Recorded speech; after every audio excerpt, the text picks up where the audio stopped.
Maybe. There we go. And Yeah. good evening, everybody. Welcome to the Sunday evening bracket racket here, coming to you as normal on Monday night, since we've been doing them more on Mondays and Sundays recently. Uh, with Lee Del Vecchio unavailable tonight, I'm Chad Sherwood. I'm filling in as host for Thank this God. bracket racket. With us, a whole cast of characters. Let's begin. The first person to my left, Mike. Mike joining us for the first time on the bracket racket. Mike, how are you doing?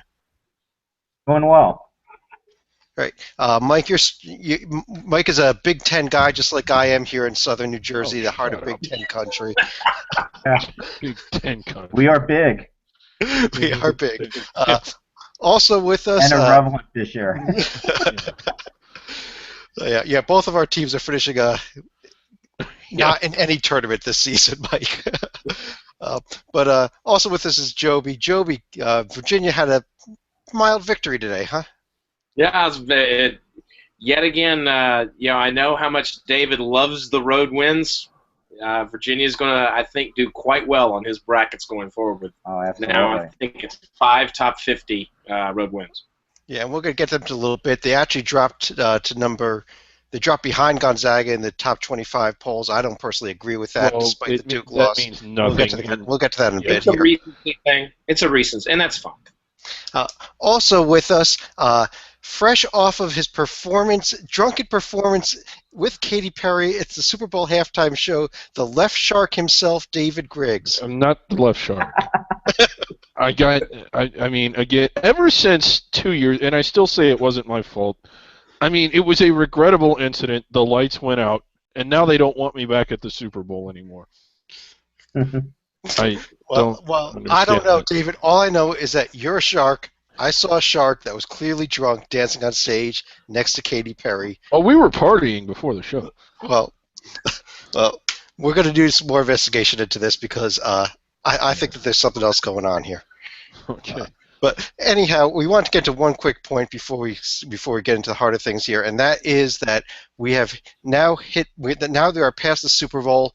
The number one sport in America going forward is, of course, the Daytona 500 coming up on February 22nd. Correct?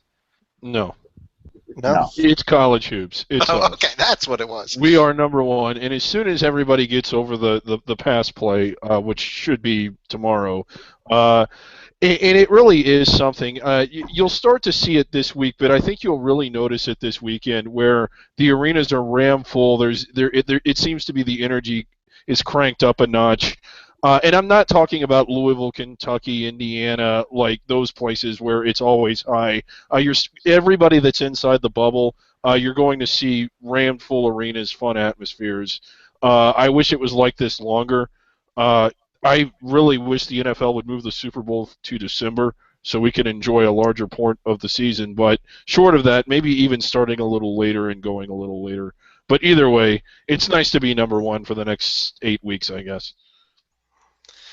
Okay, well, I like the season where it is, but I know you and I disagree on that. We've had that debate a few times before. I think that it kind of fits nicely in that we have this pretty much 2 months here, which is, we know, with the number of different sports we have in the country, getting a full 2 month block of college basketball is pretty good.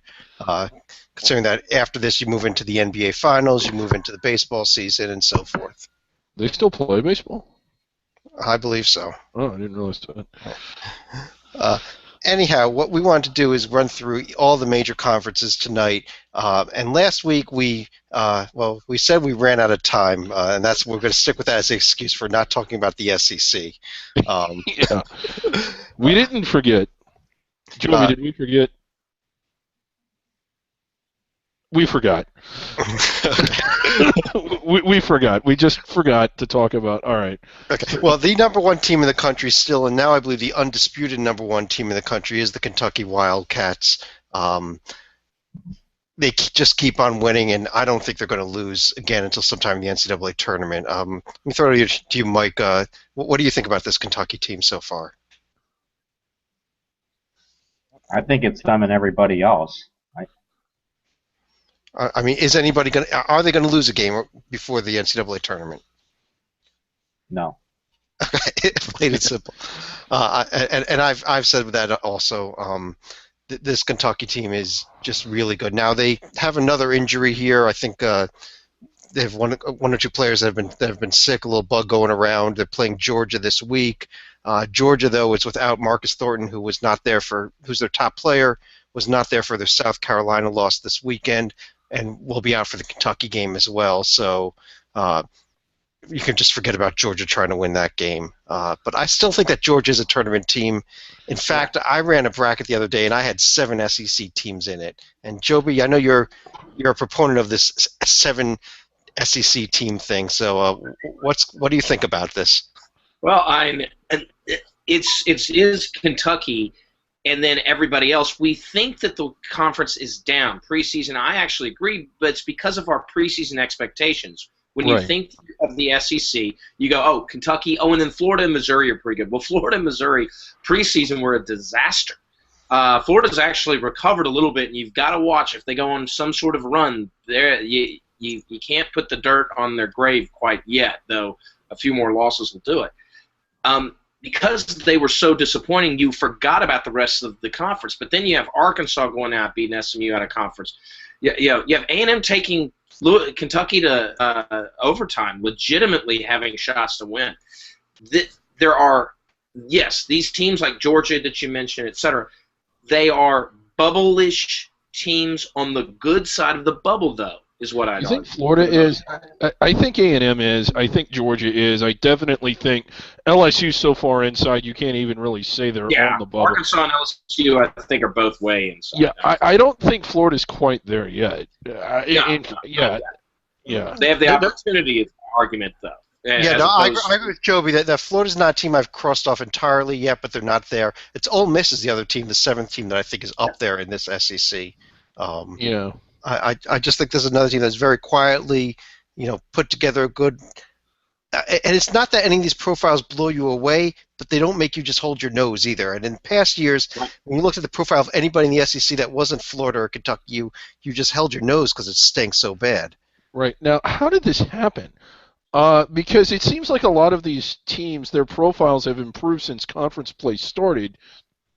But it just didn't seem like anybody was really entering conference play with an abundance of wins that would push the league forward. So how is this? I mean, go back to the first week when Ole Miss lost to, was it High Point or some? I mean, it was just Charleston kind of Southern. Charleston Southern, and it just, Georgia went and lost to Georgia Tech.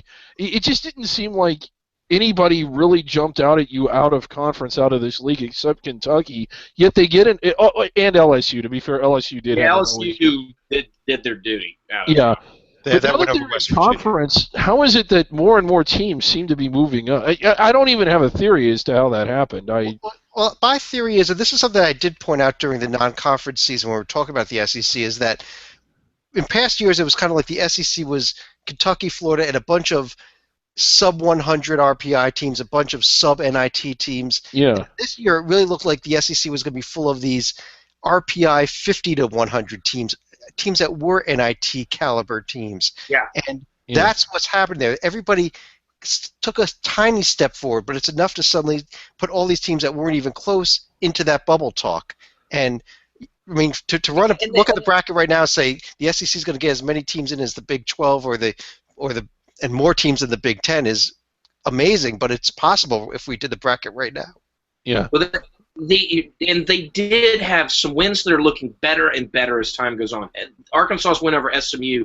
Remember, a lot of people, including me, for a brief period in December, had SMU out of the field. Now SMU's firmly in the field. Yeah. And so that Arkansas win on the road looks good.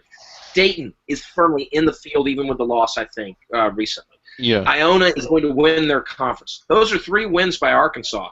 That's a pretty good collection of out-of-conference wins, and then you combine it with what they've done in conference.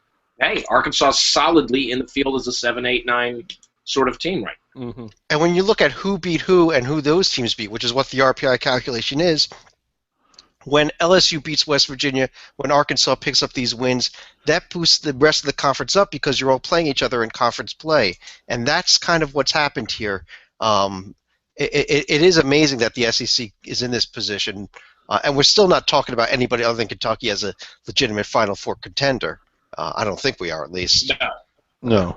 But I mean, this is a huge step up for the SEC, and if they can build on this going into the next couple of seasons, we could be talking SEC hoops as no longer the laughing stock of power conferences. Yeah, and Mike is so disgusted with 7 SEC teams that I believe we have lost him. A little technical difficulties. We lost Mike. We're going to try to get him back here, see what's going on there. But let's move right on to the I guess to the team that we discussed at the top of the show with you, Joby. These Virginia Cavaliers, and they had a game at Duke over the week, a game against Duke over the weekend that looked like they were for 35 minutes possibly the best team in the country. And what happened? Well, the way to beat the pack line is to get the hot from 3. And Duke went 6 for 8 down the stretch. And not everybody is going to go 6 for 8 down the stretch. Had Did Duke gone, they scored on 13 of their final 14 possessions or something like that? Yeah. And hey, give Duke credit. It's a legitimate road win. Duke has put together a lot of them this year. I've talked about Virginia having those road wins. But Duke, I mean, come on, Wisconsin, Virginia, it's about as good a and pair Louisville. Again, Wisconsin, Virginia, and Louisville have combined for a total of 4 losses. Duke is responsible for 3 of those. That is unbelievable. And this is a Duke team that, for the last 10 years or so, I've been beating up for not being able to get big, true road win. Well, not this year. They are. I mean, they added the St. John's win. You can argue how much of a home court it was for St. John's, but they added another one, too, in the Madison Square Garden. And this is a good Duke team. They earned it. Virginia is still a very legitimate contender for a 1 seed. And now Duke, by that win, you can make an argument now as in that conversation as well. You always could, but now you really can make it. Well, I think heading into the game, I thought the top 3 teams in the country were Kentucky, Virginia, Gonzaga in that order. Mm-hmm. I would now argue that Gonzaga is the team that got actually hurt most by that win because I don't think Virginia drops with that loss, but I think Duke moves up over the Zags. I think it's now looking at Kentucky, Virginia, Duke 1, 2, 3 with the Zags kind of battling with Kansas for the 4th number 1 spot as we speak right now. I actually agree with you, Chad. I'm on the Kansas bandwagon. They're in a tight game right now. They've got to beat Iowa State. But I love what Kansas has done as well. Everybody's shadowed by that awful Kentucky loss. Not that it's awful to lose to Kentucky, but the way they did it. Yeah. Gonzaga has to watch it. If they lose 1 game, they are in deep trouble for a 1 seed. I don't think they will lose 1, but is Mike back with us? Oh, good. But yeah, Mike, you back here? Yeah, my internet was down for a bit. Okay. Well, good. Well, Mike, we've moved on to the ACC. Is there any specific? Was it your internet or was it the SEC with 7 teams? That was that you were just like, well, screw this. All right. Well, Mike, we've been talking about the top of the ACC with Duke and Virginia. Let me throw this over to you there. What do you like in the ACC beyond those 2 teams? Louisville and North Carolina. Okay. Well, where do you like Notre Dame right now? Let me kind of throw that one out there. This is a team that we've kind of hotly debated a lot so far this season. Mostly because of that non-conference schedule. It was brutal. And now they go ahead this weekend and they lose at Pittsburgh. Really ugly loss. A Pitt team that barely got by Bryant College tonight. Is this Notre Dame team for real or not, I guess is the question. Throw it out there to anybody. I do think this Notre Dame team is for real. Everybody has a slip up. We're going to look back at Duke's NC State game maybe as that slip up for the Blue Devils. Virginia will lose a random – hell, they could have lost to Virginia Tech, if things didn't bounce the right way. Everybody has a slip up game. Notre Dame has – in all the offensive efficiency ratings have them extremely high on the offensive end. That's not an accident. No, their defense is not awful. Their defense is average. When you combine the 2, it makes them a very solid protected seed program. Are they a contender for the national title? I don't know. That puts a lot of pressure on August and the inside. And saying Connaughton at 6'5" is going to be able to play power forward with some really good teams like Kentucky. Well, But I'll tell you. they are good. They are good. I'll tell you, Joby, looking at Notre Dame, Ken Palm right now is at number 2 overall in adjusted offense, which is great. 150 in adjusted defense, which is very mediocre. But their 105 strength of schedule is as bad as any team we're going to be discussing tonight. It'll get better and better. I mean, they are still getting hurt. You look at their lower RPI because of it. But you know what? They're starting to pile up a nice ACC record against good ACC teams. They're beating North Carolina. They're beating Duke. I mean, this is a very good team that deserves a protected seat. Right. Assuming they continue on their glide path. They have a lot more Pitt-like games. Yeah, that changes. But as of this moment, I think there's not much argument for a top 4 seed for them. You don't think they deserve, you don't think they belong on the top 4 lines? No, that's my point. Is there's not much of an argument for them not to be. Okay, I misunderstood you. For them not to get a protected seat. And this is 3 or 4. We're talking 3 or 4. I'm not talking 1 or 2. But yeah. Yeah. Oh, take notes. I mean, when you play a team as bad as Hartford, it really wrecks your out-of-conference schedule. When you play when you play Hartford and then you proceed to play, is that 7 teams that are worse than them? It kills your out-of-conference. The one still just jumps out at me as like, what are you doing? I mean, I'll be the first to admit that. I mean, come on. Grambling isn't even a regional rival. I get it if they're playing like IUPUI, but come on. Well, while we're on the ACC, I want to throw one other team out there. I told you I ran an S-curve over the weekend after Sunday's games. Miami, who was a top 25 team heading into last week, I had them in my first 4. That's how bad they had. They lose at home to Georgia Tech, and they lose at Florida State last week, on top of a loss to Eastern Kentucky at home already on the season. Mm-hmm. What does this team really have other than the Duke win at this point? Well, they have the win at NC State. They won at Florida, who you just said you liked. They won at Syracuse. I mean, I realize those aren't solid teams that are inside the bubble, but to get those wins on the road. NC State was a home win. Yeah, NC State was a home win, but Florida and Syracuse were road. They also beat Illinois, which I know David has in his bracket, are right on the edge of it. I mean, this is not they've put together other wins, but yes, there's some disconcerting losses, and that's why they're on the bubble. Well, I don't want to jump to conclusions before all the facts are in. I'm starting to think Miami is a little inconsistent. You think? Yeah. I don't know. It's just they've proven to us that they're good enough to go to the Final Four, and they've proven to us that they're bad enough to not get out of the opening round of the Ohio Valley Conference Tournament.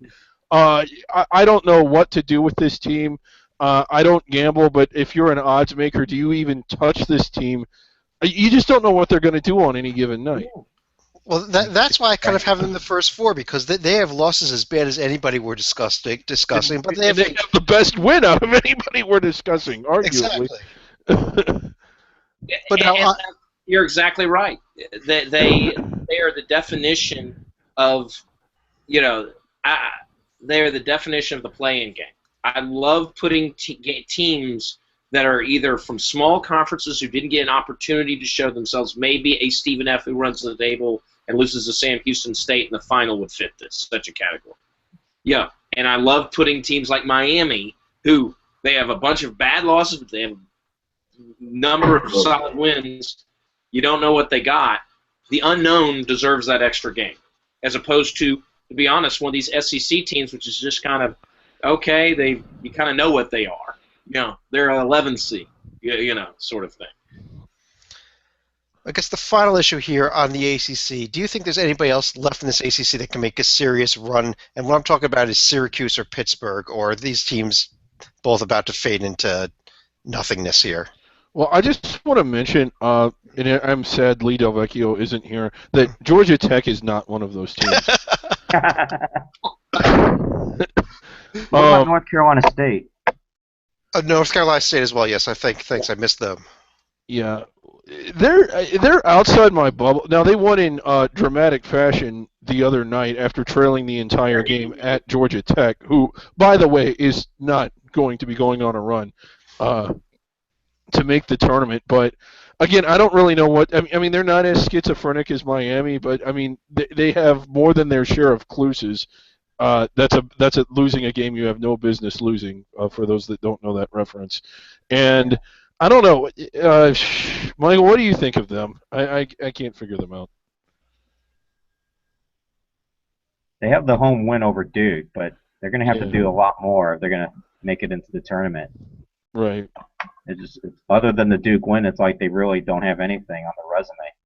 Yeah, and I mean that one win isn't going to carry them all the way, especially since it came at home. Right. Well, they have 3 tries left. They've got home games against Virginia, a game at Louisville, and a game at North Carolina.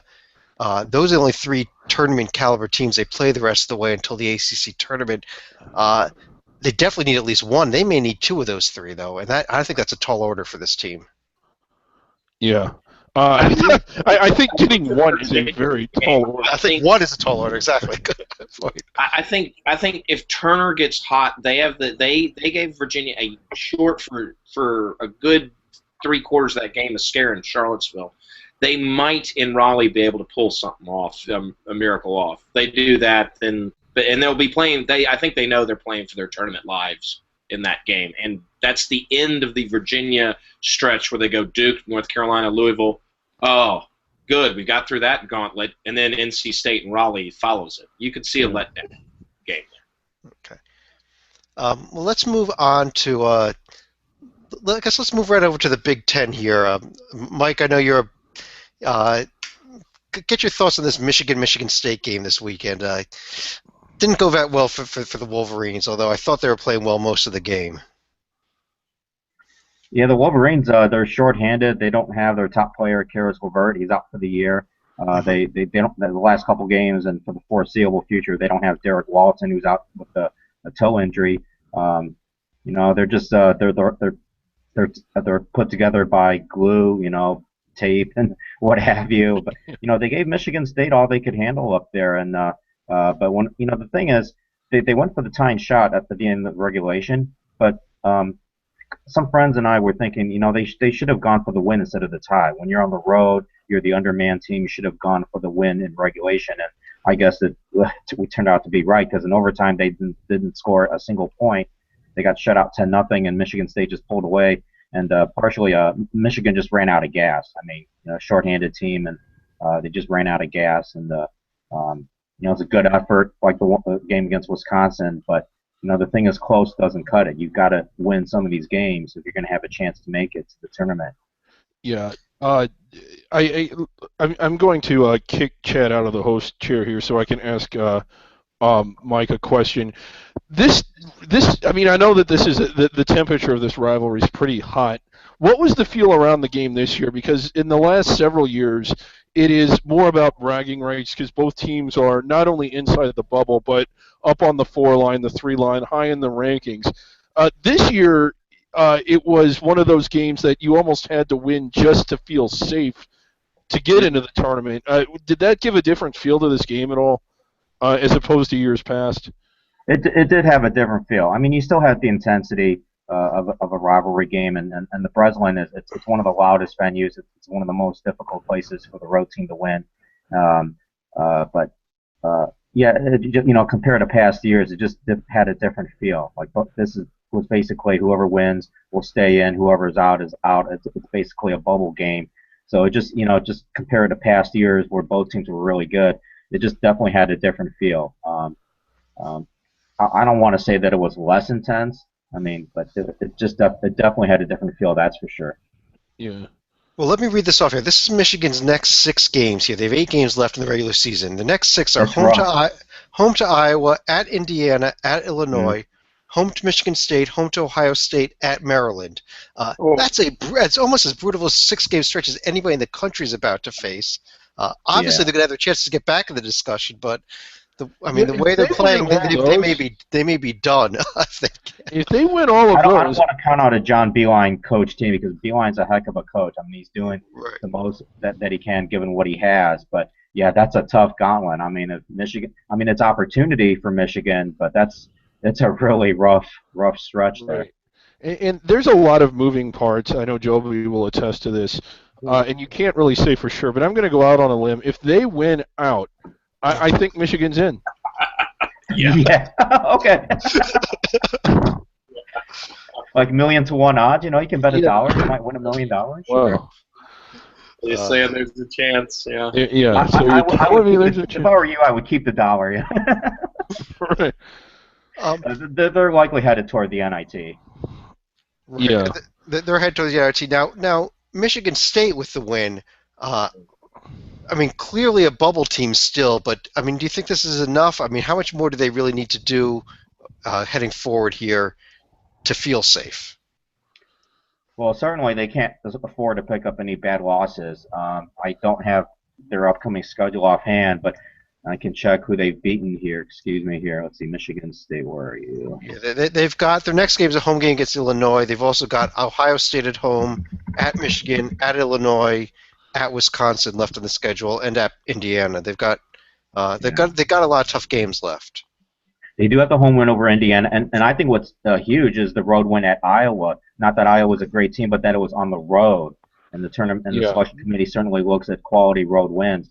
Certainly they can't, the Texas Southern loss. That's a bad loss, and that's a wart on their resume. But they're going to have to pick up a few more quality wins to feel safe about making it to the tournament and preserving their tournament streak, which is the third longest currently right now. Right, and that's a good point. Iowa is 10-3 at home.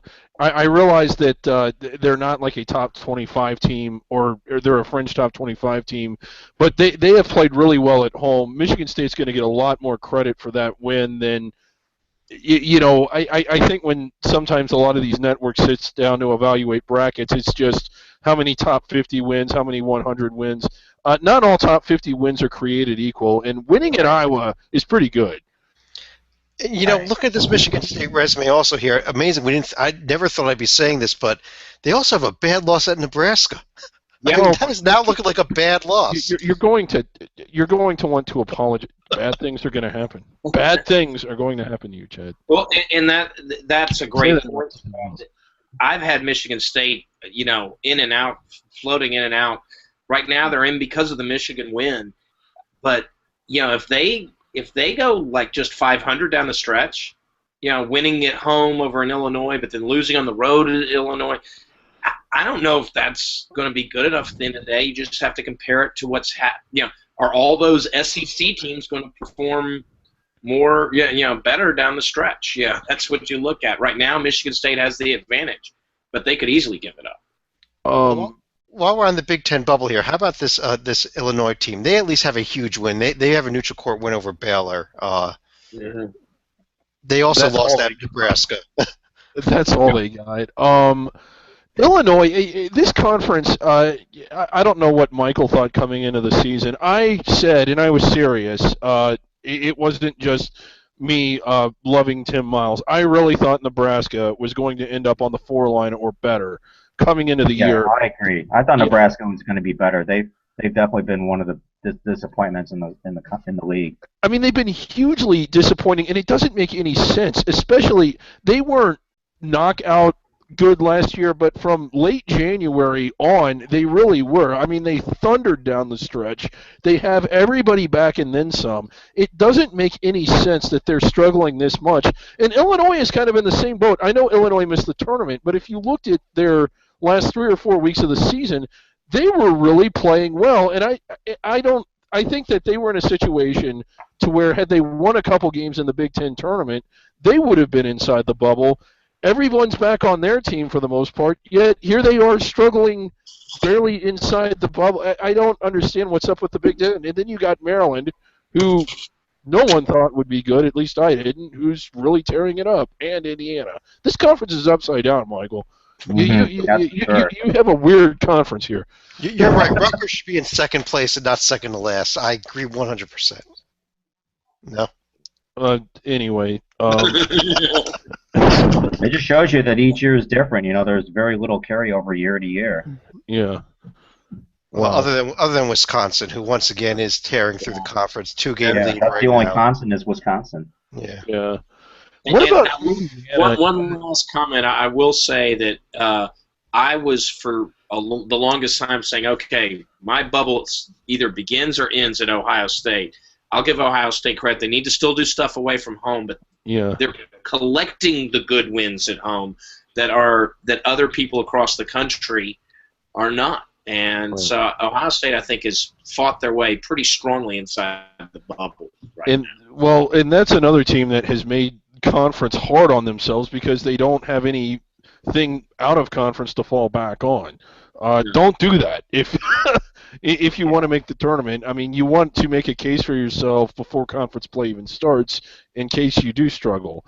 The good news for them is the losses that they had out of conference look better and better, and people go, oh, you lost to North Carolina, no big deal. Oh, you lost to Louisville, no big deal. So that's the one bit of solace that they can take from out of conference. Yeah.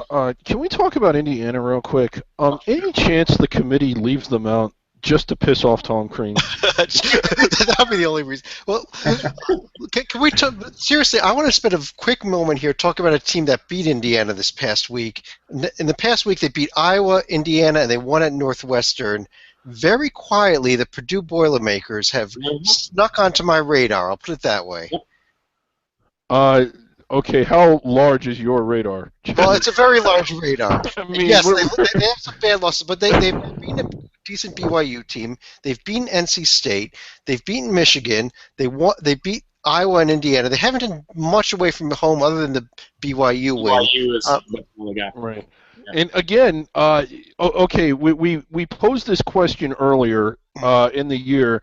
There is the team that no one is talking about that can't even reach the bubble. They're so far away from it. That is probably going to thunder down the stretch and get in the field. We see it every year. Nebraska was that team last year. Could Purdue be that team this year? Well, let me run down the schedule. They play Ohio State at home this week, but that's a home game. They're then at Minnesota, at winnable. Rutgers. That's winnable. Home to Nebraska. That's winnable. Their rematch with Indiana, this time on the road. Home to Rutgers. I mean, that's March 1st there. They have 3 more games after that, but, I mean, they could literally run off 5 or 6 more in a row here, and they will be on the national radar at that point, I think. That's a favorable schedule. Now, the other question is, are those wins good enough to get the attention of the committee? Anybody? Well, that's sort of a weak backload there. You're looking at it at an RPI of 79 right now, a Ken Palm of 57 right now. Those are just beyond the bubble numbers. You win 5 or 6 in a row, those numbers go down by 10 or 15 points, and you're now talking. Yeah. And 6-3 in conference right now. They win 5 in a row. They'd be 11-3 in the Big Ten. That's pretty How good. could that not get attention? And remember, that would include both Indiana and Ohio State. Realistically, they're probably winning 5 of those 6. With 5 of those 6, where do they sit? That would include an Ohio State and Indiana win. But they're 10-4 in the Big Ten at that time. How can you not pay attention? That's my point. That's my point. They don't necessarily have a ton of. You're looking at a lot of craziness at that point. You've got to be at least. They've got to be on even David's radar at that. They would be. Wow. I had another team that I was going to nominate from another conference but I am really starting to think that I can't believe I'm about Purdue might be that team that thunders down the stretch and gets inside. It happens every year. I mean, I'm not crazy. Last year at this time, no one was talking about Nebraska except me, and I was only kidding talking about them, yet they come thundering down the stretch. It might be Purdue. Well, on that note, I guess let's move off of the Big Ten. We spoke about that for a while. Let's move over to the Big 12 now. Right now, it's a fairly decent league. As we're doing this, Kansas is up 35-28 at home over Iowa State. We spoke a little bit about this. Kansas, they win the Big 12 regular season. They win the Big 12 tournament. How do you keep them off of the 1 seed line? And I don't think you can. They did last year. I agree. Well, they didn't. Yeah, but last year they had 8 or 9 losses, and that was just way too much for a number 1 seed wannabe. And right now they're number 1 in the RPI. They have a better RPI than Kentucky or Virginia does, or even Duke. And the reason why, look at their schedule. The worst team they played as far as RPI ratings is in the 100s. They only have one team above 150 they've played. And you go, oh, no big deal. They're supposed to beat those teams. Well, tell that to Michigan State or Miami. And so they didn't slip up, and they didn't have one day completely off, and they have done what they've done. That's very impressive to me. Arguably, their out-of-conference schedule was tougher than Notre Dame's. I'll give you that. But yeah. By the way, number one strength of schedule in the country right now for Kansas. Number one. Wow. The other thing is that just seems categorical. Like, Kansas I mean, if you by go 7.5, if you're wondering. Yeah. If they go for the double, it would be almost unprecedented for them to not be up on the one line. But who do you move down? Gonzaga? I guess you would have to, because, again, I think Gonzaga's team is there. I don't think their paper will be, because their conference is not quite as good as the Big 12's. Well, I mean, there's a lot to play. We've got to see what happens with Virginia and Duke down the stretch in the ACC, and in the ACC tournament. One of those teams may just get enough losses that they fall to the two line by default almost. Yeah. The other thing with the Big 12, I'm looking at 7 teams at least in right now. I think Kansas State's still on my radar, although they're slipping a little bit at this point. Bruce Weber's the coach. Because Bruce Weber is the coach. Yes. But the Big 12, I mean, you just look at these teams like West Virginia, Iowa State, Oklahoma, Baylor. These are not only good teams, these are teams that could be battling for protected seeds down the stretch. Exactly. And it is. I mean, it's just like one of those. The storyline for every game, if you read the write-ups that we do every day, we're trying to mimic what the committee does in their emails to each other. The storyline for every Big 12 game is 2 ranked teams looking for a quality win, two potential protected seeds. I mean, it's just showcase after showcase after showcase, and it's just. I mean, you could say that the Big 12 tournament is going to be as strong as some of the regionals out there. Yes. Oh, without a doubt. Yeah. And here's what I love about that, and the ACC had a little bit of this too.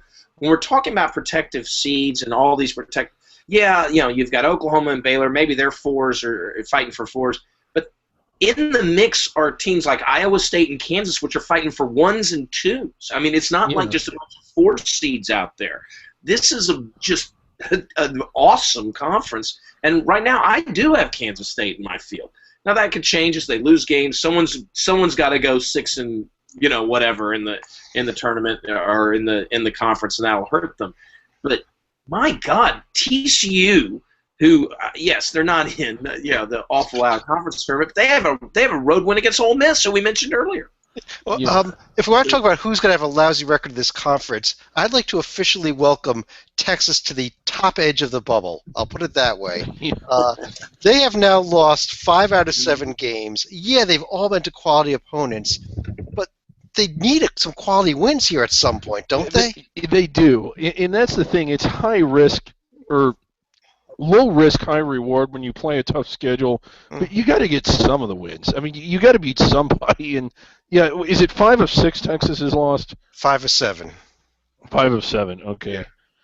And again, it's like you better get those 2 against Texas Tech and TCU. Yeah. Well, one of the wins was one of their TCU wins. I mean, they're definitely going to have their chances, but if they can't beat these top teams in the Big 12 and they just pile up enough losses, you can forget it, even if they haven't lost a single game to a team outside the top 50. Yeah. Your record just won't be good enough. It's simple. I don't remember how many teams are in the rankings right now. Is it 5 or 6? I mean, it's crazy. I believe it's 5 right now. Yeah. So it is a fairly good league. Of course, the ACC has 5 teams in the top 12 right now. So. Yeah. But again, and that's just the thing. Talking about a regional, you only have one number 1 seed. You only have one number 2. You only have one number 3. Yeah. The Big 12 has like 4. I mean, good God. Yeah. So we could put the ACC, just make the ACC tournament the East Regional, the Big 12 tournament the Midwest Regional, and let the rest of the league conferences play in the other 2 regions. Right, there you go. I guess let's move on here. Let's talk a little Big East at this point. Another team that I think is still in the one seed discussions a little bit, but really on the outside looking in at the moment is Villanova here. Yeah, I don't see them getting up to the one line. This is a really good Nova team, but they just don't. They would basically have to win out, and they've been struggling on the road. Now, it's a tough league to win on the road, but they don't have wins of the caliber of winning at Wisconsin, Louisville, and Virginia, and they're not going to get them. As tough as it is to win on the road in this league, it's not that tough. I just don't see them getting up to the one line. Winning out might not even be enough. Right. I just see, when I see Villanova, I just see good, but I just don't see anything great about them. Yeah. In most years, they may get a one seed with this profile, but I mean, just the teams at the top of this seed list now, the Kentucky, Virginia, and Duke, I don't recall seeing profiles that strong among three teams ever. Right. And it's because all three of those teams challenged themselves on the road out of conference and then backed it up by playing well in conference or just being Kentucky the way Kentucky. Yeah. Now, I think we all kind of agree that Georgetown, Butler, Seton Hall are looking like fairly solid tournament teams here. Xavier, with a huge win they picked up last week at Georgetown, really changes their profile from a home court hero to a team that can win on the road. Right. I think that's what that team needed, barring falling apart down the stretch, which they have the capability of doing. I think they're looking pretty good also. Yeah, I think that carries them from outside the bubble all the way. I mean, that's the kind of win that raises you from fringe bubble, outside the bubble, to fairly safely in. Now, I mean, if they get out there and they lose at Marquette and they lose at Creighton, I think they need to get another one, at least one more on the road. And they actually have an out-of-conference game coming up next week against Cincinnati, and that's on the road. So I don't want to say that they're a lock. I think they need to win a couple more road games, but they're definitely capable of doing it. Right. They've performed where others on the bubble have not. Right, they have. And there's reason to believe they are going to get those wins now. The Big East also has one of our favorite schizophrenic teams here in this Providence team. Yes. So frustrating. Yeah. A team that lost to Boston College, lost to Brown at home. Brown. Yeah. I don't know. I mean, last week when we built the S-curve or seed list, we were talking about Providence. I think we had them high in there, and then they go out. Oh, my God. And these aren't bad losses, but they're not 5-seed caliber losses either. I don't know. What again? Are they going to go to the Sweet 16 or the Elite 8, or are they going to lose in the first round of the NIT? You just never know what kind of. I mean, they're not going to lose in the first round of the NIT because they're not going to be in it. But you just never know. Like some nights they look great, and other nights you're just really like pouring boiling water in your eyes. I mean, they have some tremendous wins in their resume. At Butler, neutral court against Notre Dame. I mean, those are huge. Those are great wins. Georgetown at home is tremendous. Xavier, we just mentioned Xavier. Yeah. It's one of the most puzzling profiles out there. And for a while, they were leading the conference with Nova, and that's when I was kind of on their bandwagon before they lost to the Johnnies. I was like, well, they're tied with Nova. That should mean a 5 seed if we said the season ended today. Regular season title, shared title. Now they've schizophrenic than Miami. Could we excuse the home loss to Brown as a rivalry game? I mean, oh God! Oh, please. But what Lino Vecchio will not forgive is the loss to Boston College. So. Right. That home loss to Brown may be the ugliest loss that any team in the single-digit seeds this tournament is going to have. Right. And everybody, no, I mean, that is unbelievable. I realize that they're in the same city. Can you really call that a rivalry? If Xavier goes out there and loses to Northern Kentucky, is it because of the rivalry? I mean, they're neighbors. They share a zip code. They're not rivals. Now, I mean, Providence rival is Rhode Island. They actually won that game. That is a rival. That one is. That was pretty bitter. That was pretty hot. Yeah. URI this year is an NIT team. I mean, they're not in. Yes. But they're piling up a nice little record, which will get them at the bottom half of the NIT. Yeah. I guess we'd be remiss about the Big East if we don't also mention the Johnnies here. And what the hell is up with them? They're out. Yeah, I think so too. The win against Syracuse, I was pretty excited about that when it happened. It's looking less and less impressive. And again, they've had some good moments, but as a whole body of work, and I hear that phrase so much I cringe every time I say it, but there is some truth to that. Their whole body of work is somewhat lacking. And they have now lost 6 of their last 9 games. But they beat Providence. And with the only good win all they did was they swept Providence and they beat Marquette at home. That's all they've done since December 31st. Yeah. But this team is good enough to start bouncing back, so we'll see. There's a lot of basketball left to play, and they've got a lot of big games left on their schedule. So I think the Creighton loss shows a lot, though, of what we're going to see out of them. Steve, it must get a lot of Lavin coaching. Yeah, when you lose to McDermott, you've got issues. One other allegedly top power conference here is the Pac-12, and I say allegedly because there's 2 teams that are clearly in the field with Arizona and Utah, maybe a bubble team in Stanford who's kind of, I guess they're a bubble team on the good side. Stanford's solidly. Okay. Okay, Stanford went out and shot themselves. They didn't shoot themselves in the head, but they definitely shot themselves in the foot last night, losing at Wazoo. And I realize Wazoo has upgraded from ox balls sucking to just regular sucking. I mean, they're a drastically improved program, and now they just suck. They don't really suck. But my God, what a bad loss for a tournament caliber team. Yeah, I still think they're safe, but they don't. I mean, and mostly based on the win at Texas. But as Texas falls, their profile falls, and that's the problem that they have right now. What's Wazoo? I remember because they beat Washington. I mean, at least one of the games. They won it. Happened. They won at Washington. Yes. Full strength Washington on one of those 2 wins, and the other was. They beat them both. They swept Washington, and but one of those was after the suspension. So okay, yeah. But the January 4 win was very legit. Yeah, it was. It was also at home, but it was legit. But it was a win nonetheless. And hell, Wofford's actually a good win. I know it sounds funny, but it is. No, it's notable. I mean, I'm not going to say that that's going to carry. It was at home. It was at home. Right. I get you. Yeah. But I want to go back to the top here, though. This Utah team, sitting there at number 11 or 12, despite the loss to UCLA over last week, I think they fell 1 spot in the rankings.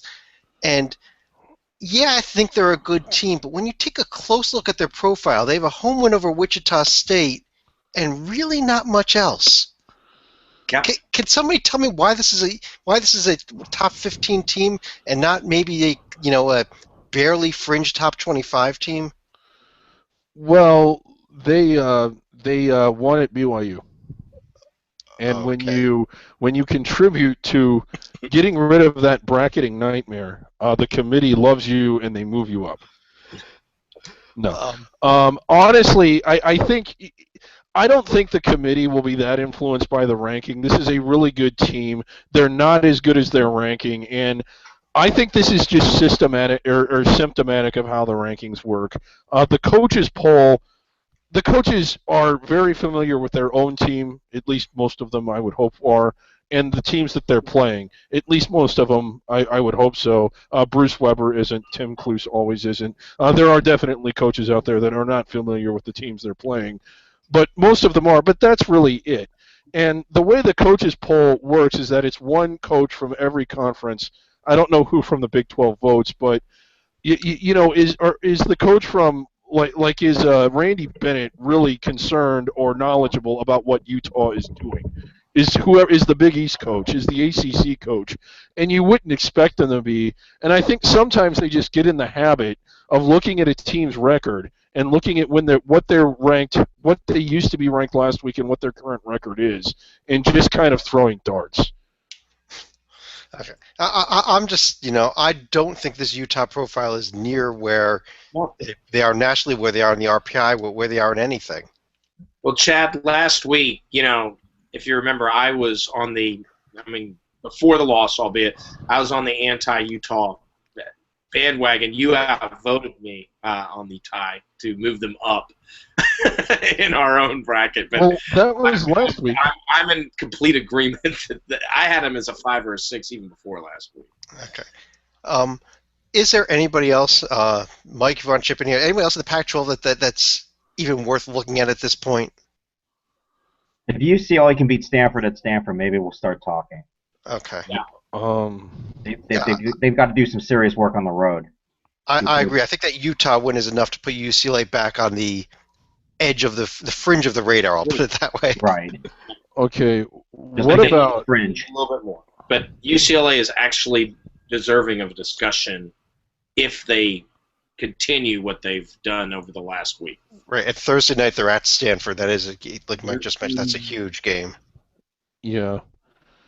Oh, UCLA's opportunity. They have at Stanford and at Arizona coming up, so that's opportunity there. Yeah. Right. And David, I know this is where you want to discuss Oregon State, right?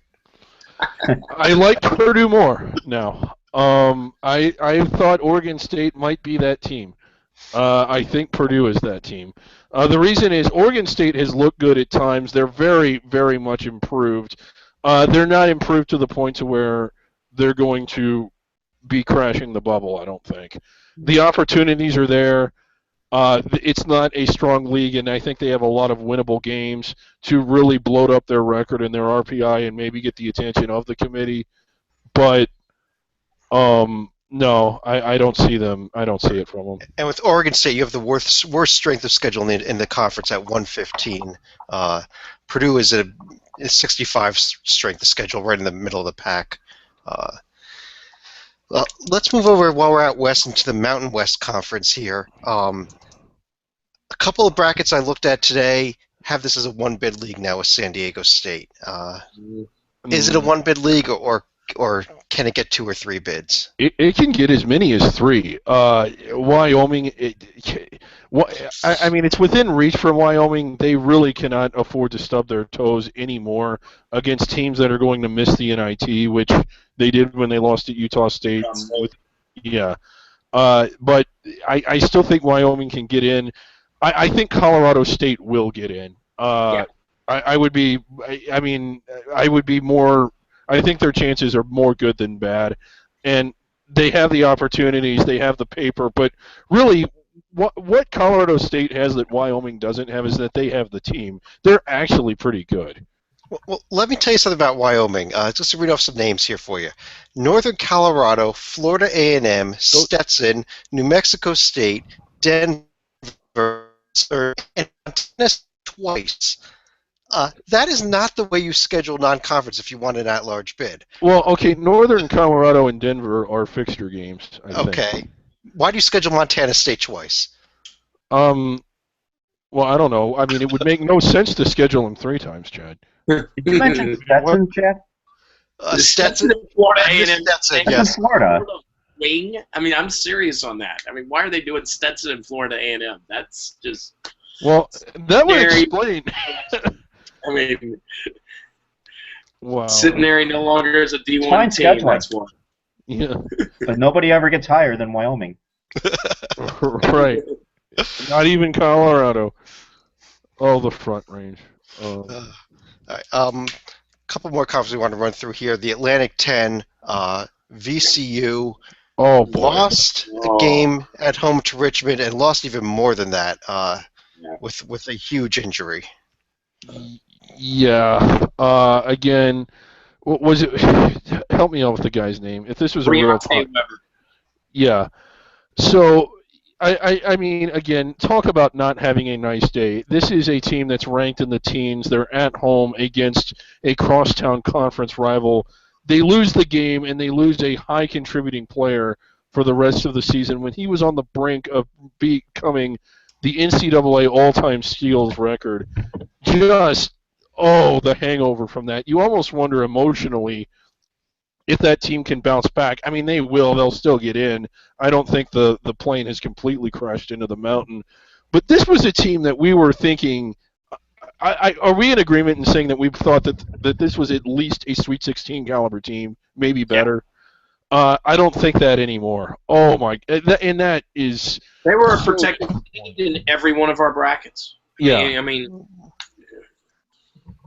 Wow, I hate that. I mean, and again, I hate it for the kid. I hate it for the players, and you kind of hate it for the fans too. I mean, all this energy, all this enthusiasm that was around this year's team, it kind of deflates a little bit. I mean, I really feel for VCU. He's what made Havoc work. That's what talks about Havoc. Briante Weber is what made. You can argue that Graham is a more valuable player, scores more points, but Weber was truly the glue that made that team work. And without him, they are not just taking your normal hit. They are taking a huge. Yeah. The best thing I could say is at least, they got coming up Wednesday night. They've got the equivalent of a scrimmage because they're at George Mason, and give them a chance to learn how to play without him. But they are going to have to relearn how to play, and they've got to do it before February 14th when they go to George Washington if they want to prove that they are still deserving of this top 16 seed. Right. And my God, how devastating would it be if Paul Hewitt got sick and was unable to coach the George Mason team? Oh, no. The George Mason could actually win the game then. Yeah, and that's what I was getting at, yeah. Beyond VCU in the A-10, I think we all agree that Dayton is a solid team. GW, are they starting to get into that bubblish territory at this point? Back-to-back losses now. Bad loss. Yeah, I don't think. Here's my thing about GW. I mean that win against Wichita State is carrying them more than anything else, and that can carry you far. But that in and of itself is not going to carry them all the way. Rhode Island wasn't a bad loss because Rhode Island's really tough to beat at home, but it was the kind of game you need to win. You don't need to win all of those, but you need to win a couple of them. And like I always say, it's not easy to win at Rhode Island. But if you want to make the tournament, you have to be able to win games that aren't easy to win. I think they kind of needed that when the field's safe. They're not out, but that would have really gone a long way to making them feel safe. Anybody else? Agreed. Agreed, and I think that's it for the A-10. There is one other team that we've discussed in the past. Wait a minute. No. I mean, go ahead, go for it. Well, I was just saying what a fantastic weekend it was for good Davidson. Davidson is my team. I mean, it's a David thing you wouldn't understand. They went in, as you recall from last year's NCAA tournament, St. Joseph's was. They took UConn to overtime. Really should have won in regulation. So they were the number 2 team last year. I mean, for Davidson to go on to the number 2 team in the nation's home court and take them to the wire like that, just really impressive. Clearly a tournament team. Okay. And if you listen to Billis this weekend, he actually was talking about Davidson as one of the best, and they are one of the best offensive teams that are unstoppable. I don't think teams can really stop Davidson right before they went on to lose to St. Joe's. I'll give credit. I mean, Ken Palm has rated number 5 in the nation in adjusted offense. He also has rated 215 in adjusted defense. So, yeah. Their wins are just not. Honestly, at home's nice, but yeah, and then the win at UMass is nice. Honestly, what sucks is that it's even getting hard to jokingly make a case for Davidson.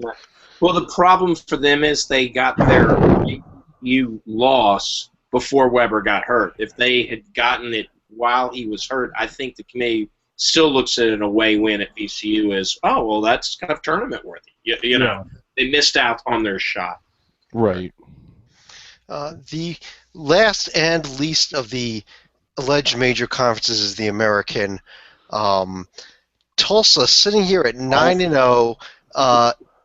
there's only two teams in these major top 9 conferences that are undefeated in conference. One is Kentucky, the other is Tulsa. I mean, I don't.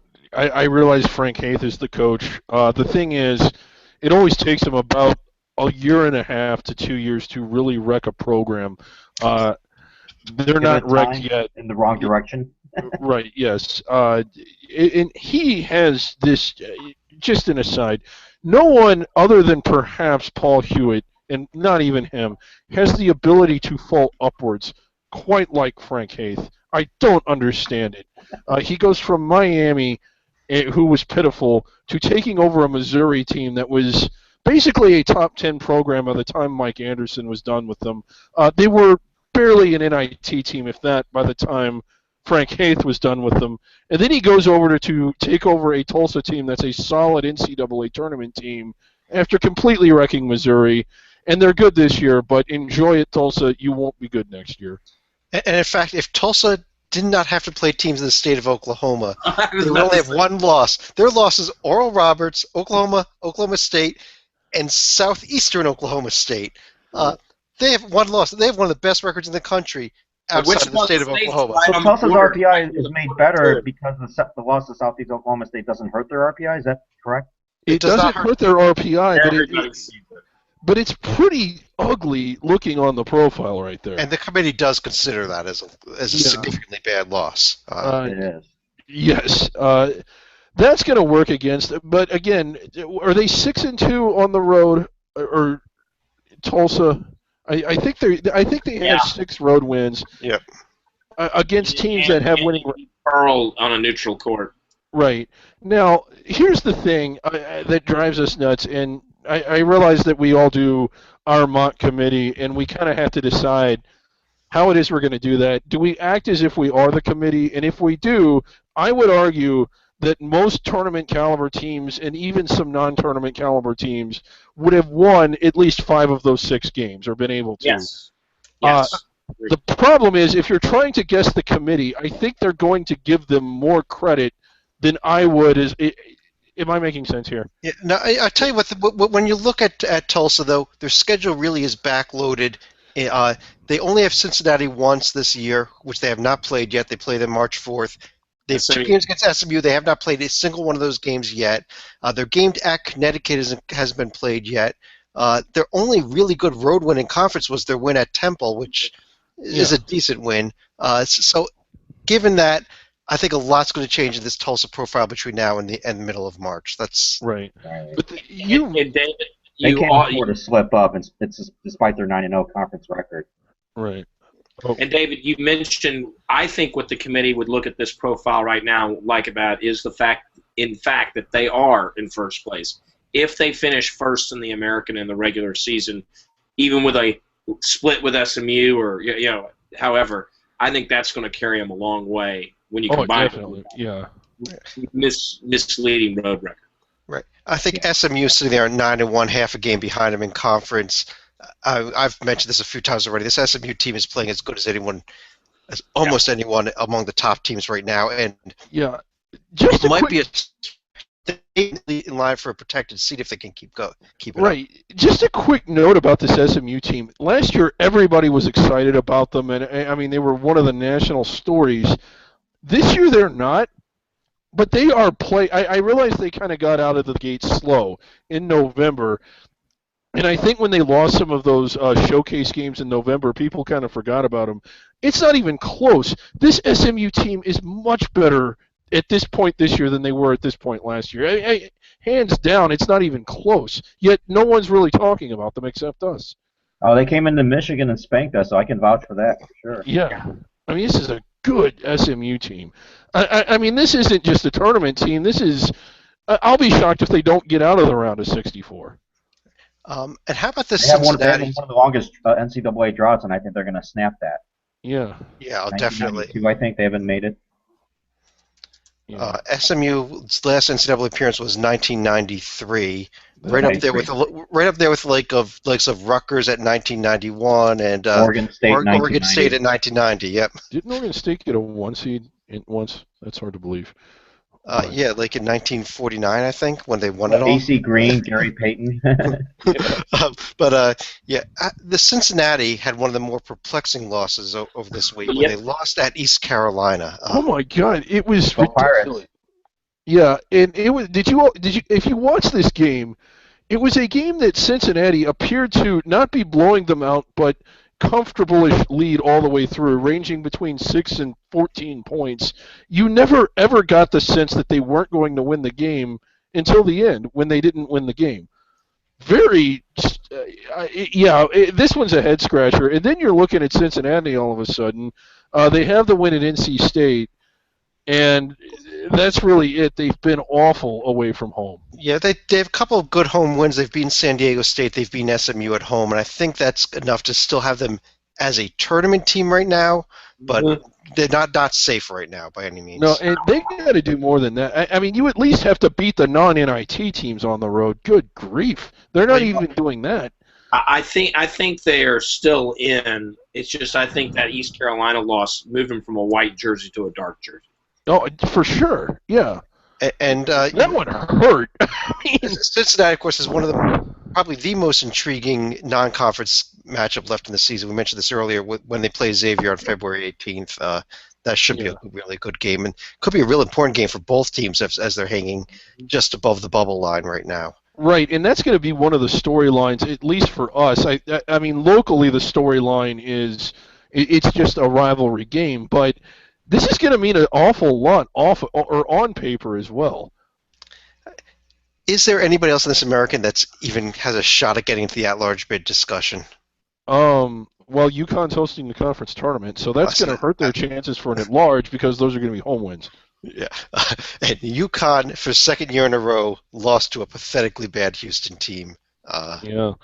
We're going to have to get. Oh, boy. We don't have Lee here for this though. Yeah.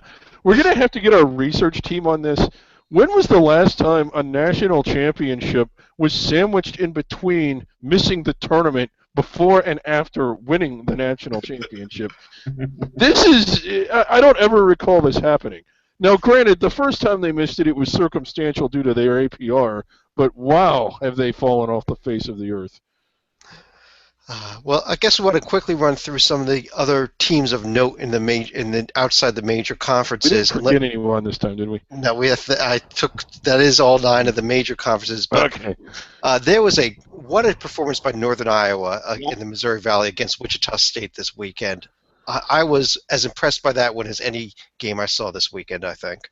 I was too. I mean, I thought Northern Iowa was going to be really good coming into the year.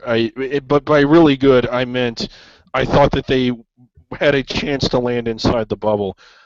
They have surpassed everyone's expectations. I now think, and I realize it was a home game, I think they're better than Wichita. I really do. This is a really, really good Northern Iowa team. Ben Jacobson's done an incredible job with them, and he's had good teams before. This team is great. And where were they in the rankings today? I mean, I know they're in the teens. Yeah, they're in the teens. Look at what they've done. They won at Stephen F. Austin. They beat Iowa. They've now beaten Wichita State. Their losses. They lost to VCU double overtime. VCU to the wall. To a full-strength VCU game. That was one of the best games I've seen all season, that double overtime game against VCU. At VCU. Northern Iowa was 14th in the EP poll. 14. Right. Yeah. And again, going into that game, it's like, can you and I handle the pressure? Can they handle the habit? They did. I know they didn't get the win, but I think they've shown that, like, for teams that like to run them off, because this isn't the most athletic team out there, you and I can play with athletic teams, and they can beat athletic teams. They can beat all kinds of teams. I mean, I am really amazed by them. Sorry, Chad. I know I interrupted you. Well, no, I'm not. I like it. Yeah, I mean, their return game at Wichita State is actually the last game of the season for them, February 28th. They might be playing a week later in the Missouri Valley Championship game. We could see a couple of really good games there, I think. Yeah. Wow. I really like this team. Wichita State, I don't think is anything to worry about. I think they're still safely a very good team. Yeah. Now, anyone? Well, I guess we did discuss Gonzaga already a little bit. Anything more we want to comment about them? Sitting at 22-1 right now. Only Yeah. the overtime loss to Arizona. Right. St. Mary's, I think they're outside the bubble. They could get into it, but I think they need to avoid losses to everyone but Gonzaga. But isn't that what they did this weekend? They lost to Pepperdine. I think they're Oh yeah, St. Mary's is out. My people did not get me my notes. So yeah, they're in trouble. Another team that we had at least on the bubble that we now think is out, because we're just going to touch on all this. Green Bay. Is winning out going to be enough, or are they done? Well, I believe they pounded Wright State on the road tonight as a bounce back from that loss at Cleveland State over the weekend. Yeah. I still think if this team wins out, and I mean wins out every single game till the conference title game, they're going to get a serious look. But that's it. That they one more loss in the regular season, and they can forget about it at large bid. And let me throw out there: is there any reason to start looking at this Valpo team if they turn around and win out? Possibly. I mean, I think winning out will get them a look. It doesn't even get them in necessarily. It could, but I just don't think they're going to have the opportunities. And I mean, unless you go to and win it, they would have to win out. Right. I think a team that's still. I mean, they need to put together a lot of wins over your Western Kentuckys, your UTEPs, and your Louisiana Techs. But despite the awful late week in January, Old Dominion, you can't throw the dirt on yet. Because they have some opportunities with some good wins. Losing the UAB and Middle Tennessee back-to-back was awful, but they at least have a very good VCU win, a good neutral court LSU win. They have some quality wins. If you combine it with a strong CUSA finish, which they need, then they have the opportunity. They need to win that regular season title. They need to seize it from Kentucky and Louisiana Tech. I'm glad you said this. When you look at Conference USA and you look at Old Dominion, Louisiana Tech, and Western Kentucky, I think there's room for one of those three to get a look and maybe even get inside the bubble if they win out. Now, obviously, it won't be all three of them because that's mathematically – check my math on that. Is it mathematically possible for three teams to win out that play each other? That is not possible. But I think of those three, Old Dominion is the only one with a shot at this point. I think you can stretch on at least on Western Kentucky. I think it's a stretch. Louisiana Tech, I think they get a look, and that's all. But I don't think they get in. Is there anybody else other than the elephant in the room that we kick around every week? I'm anxious to hear Michael's take on this team. Go for it, David. SFA. The battle lines are drawn. Chad and Joby think if they win out, they're in. I don't think they're close, even if they win out. What do you think, Michael? I agree. Agree with who? With who? You can't just say that. I love it. I agree. As I've said, the qualifiers, they have to lose to Sam Houston State in that final. I mean, that's part of it. Do you think they're in or out if they win out, Michael? Pardon me? Is SFA, Stephen F. Austin, are they in or out if they win out in losing the conference championship? Ooh. That would be tough. If they get in, it would be among the first four. It would remind me of Middle Tennessee State a couple years ago, where they had a great regular season, but they slipped up in the conference tournament. But they still got in. Yeah, but that Middle Tennessee team actually managed some wins over top 250 teams. Wait. SFA beat Long Beach, they beat Memphis, and they would be sitting there with 29 victories if they went out until the conference championship game. And their losses, I mean, I know we don't talk about good losses. I mean, Baylor, Northern Iowa, Xavier. Those are three top guys wearing white jerseys. Yes, had they gotten one of those. I'm taking a second look though. Another difference is Middle Tennessee had a better RPI. As Stephen F. Austin right now does not have a strong RPI. Yeah. Now, had SFA gotten one of those, either at Xavier, where they just forgot how to shoot the ball, or UNI, who they lost to in overtime, and who was the Baylor? They didn't particularly play. Well, they had a lead for part of that game, didn't they? They led in the second half of that game. I think they did. Yeah. And, I mean, had they gotten just one of those, I would be pounding the drum with you and not only thinking they would get in, but campaigning for them. But as the saying goes, you have to win the games that are hard to win. They had 3 chances. They didn't get any of them. They did beat Long Beach. I'm glad you mentioned them because I think Long Beach's winning percentage is going to drastically improve, which means their RPI will drastically improve, which means I think Long Beach can get in if they win or lose in the The conference. road win at Memphis is a decent win too. Yeah. But the problem with Stephen F. Austin is if they lose in the conference tournament, they're likely to pick up a really bad loss, and their RPI right now is 82. It's not that good to start with. So if they slip up in the conference tournament, that's going to be a bad loss, and that's going to really hurt them. Well, that's why Joby said it's got to be to Sam Houston State, who's the only other team top 120 RPI team in the conference. Anybody else is absolutely pathetically bad. The only other top 200 team in the conference RPI is Incarnate Word, who's not even eligible for the NCAA.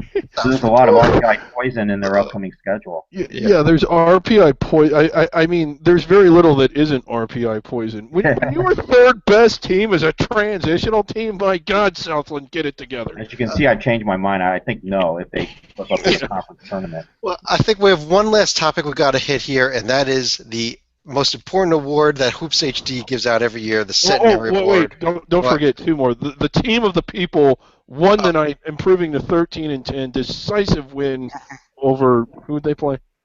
Howard. Howard, yeah, okay. Yes, and they play again tomorrow night. We'll be talking about them under the radars. But as far as the Centenary Award goes, I did a little more research into this Florida A&M team, who's now sitting here at 0-21, 0-22 on the season. Just as a point of how bad this team is, Quentin Bastian, who plays for them, he's a senior, transfer from NJIT of all places. He played for NJIT 2 years ago.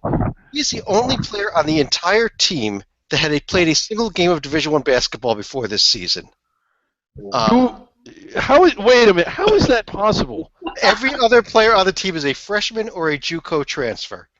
Everybody. That is ridiculous. I've never heard of that before. How many seniors did they lose last? I mean, what was their team last year? The thing is that they are on the APR list this year, which means that everybody on the team had the ability to transfer without sitting out a year, and anybody that was on the team last year left. Yeah. They did. Including the head coach, everything. They've got a new head coach this year, Byron Samuels, who has obviously had the biggest rebuilding job in the country heading in. It's like an expansion team. It pretty much is, and that's worse than a I mean, it's like a transitional team. And they're playing worse than. Oh my God, that's horrendous. Yeah, FAMU should win this hands down. Now, Central Arkansas is still winless at 0-18. Grambling did lose tonight in their best chance to win a D1 game all season to Mississippi Valley State, but they do have 2 non-D1 games. And San Jose State, who's Lee Del Vecchio's outside pick there, is still winless against D1 as well. But FAMU, I don't see how they win a game. I just don't see it. Yeah. Oh, wow. Another preseason Centenary candidate. They're no longer in the discussion. Yes. Alabama A&M only down 2 at Texas Southern right now. I thought you were going to mention Marist, who we needed to mention, is now on a 3-game winning streak, including for the first time in school history, swept their Buffalo trip to Canisius and Niagara. So congrats to the Red Foxes, well out of the Centenary discussions. Right. So any final thoughts here? Anything else you want to touch on? I was not the left shark. Let's start with the left shark there. David, why don't you show us those left shark dance moves? I don't know. Well, the dancing I was going to do was considered obscene, so I was again kicked out of the Super Bowl, and they went with the other drunken shark. Okay. Any other thoughts, Mike? No final thoughts here. We're finishing strong. Long way to go here. Yeah. How about you, Joby? Anything else you want to hit on here? It's going to be great to see college, as we started the show off, seeing college basketball take over the prime spot in the sports landscape. When you turn on Sports Center, it's going to be a lot of college hoops that take up the time.